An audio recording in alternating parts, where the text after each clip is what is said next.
透過輪廓微量的前後遮蔽跟轉折差異，用這樣來理解遠近，像這樣就是遠近。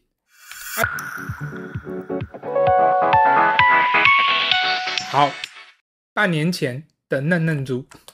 半年後的嫩嫩豬進步好多啊！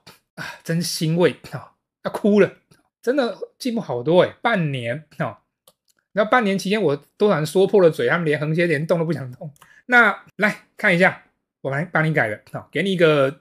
是沒有用藍線標記，但是我改得很全有看到嗎？來，3、2、1，再看一次。來，我們再往前進，再更進一層，這就是你可以前進的方向。那因為你已經進步很多了所以應該你現在要享受的是一個比較算是先收穫一點認同的時刻。我覺得應該是這樣你要是願意往商業方向畫，你就多練一些盔甲。然後這個是我認為要進化的方向。那我們來整個看一次來從頭看一次。來，首先呢是臉的表現呢，目前來講是有點中規中矩，你要稍微再大一點點角度。這個呢，看我藍線勾的這個地方，這個有一點點眼角，這樣會顯得更加犀利。然後還看一下這個內側你原本這個眼睛，你的畫法是比較粗略的，這個是甚至有一點符號性的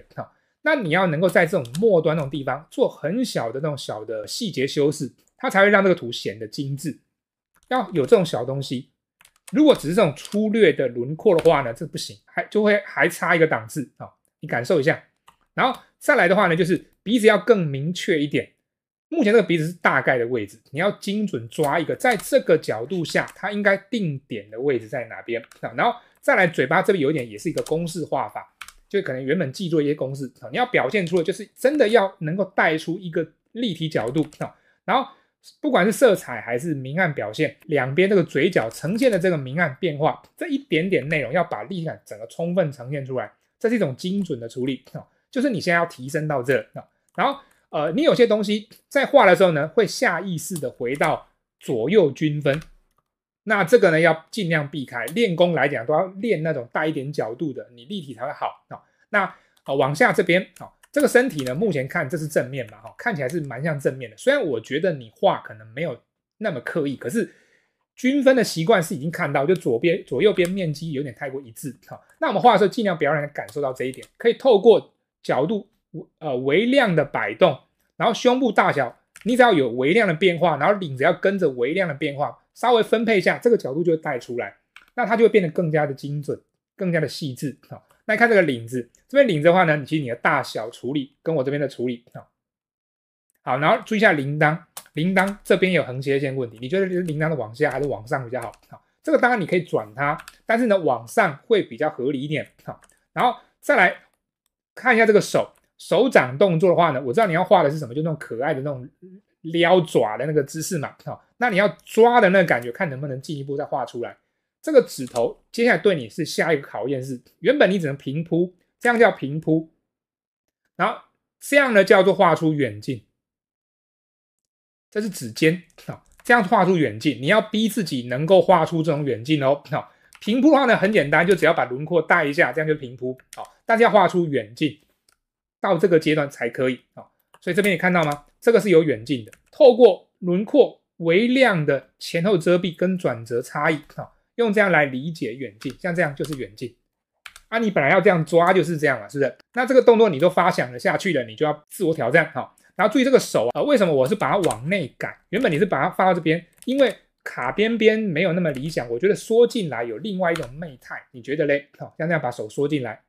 然後再來的話呢，看這個上面一些切線的走向，這是肩，然後這是胸，上面這條線是比較明顯，這邊比較單調，不夠好先強迫自己畫出來，那中間會不會繃緊？先畫一段一段畫，再把它繃緊，底下再去掉，用這種方式好處理，邏輯又对，然後再來往下，這個你看開始均分之後，你看中間這塊布左右就幾乎一致了，那盡量不要一致，所以呢，我們在畫的時候呢，要有那個敏銳度，有一個傾斜方向，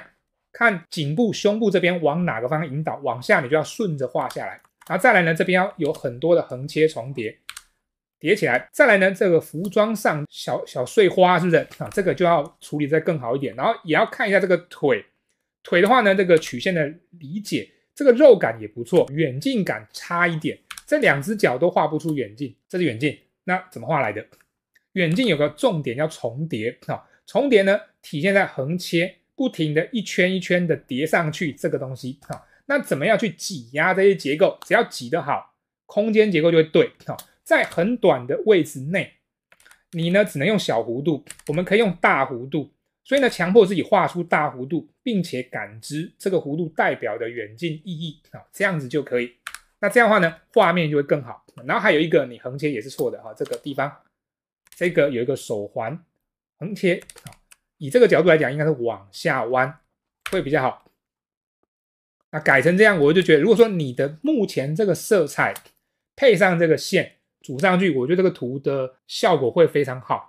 然後再恭喜你一下，半年進步這麼多，非常讓人吃驚了。請繼續保持下去。